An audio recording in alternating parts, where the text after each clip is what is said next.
नमस्कार मित्रांनो, कृष्णा व्लॉग पाखरेमध्ये तुमचं स्वागत करतो मी. तर आता मी आलो होतो काटेलधामला.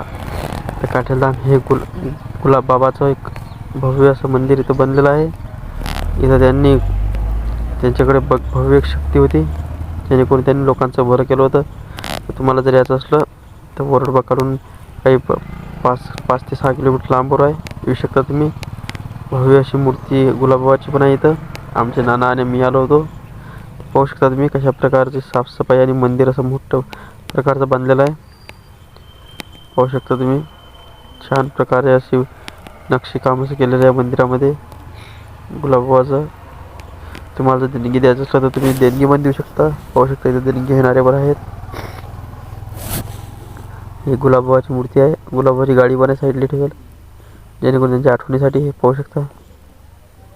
आणखी जर काही लग्न असलं किंवा काही मोठे भंडारे असले त्यासाठी मोठा हॉल बनलेला आहे.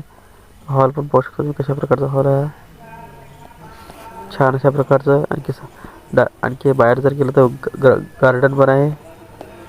गार्डन फिरू शकता, बसू शकता. आणखी बरेच मंदिर आहेत. बाहेर रूमा पण बनणं चालू आहेत, जेणेकरून तुम्हाला जर राहायचं असलं तर भाड्याने रूमा पण मिळणार आहेत. खूप सुविधा केली या ठिकाणी. पाहू शकता तुम्ही पाण्याची व्यवस्था पण आहे. साफसफाई पाहू शकता तुम्ही. हे बघू गार्डन. लाईक करा, शेअर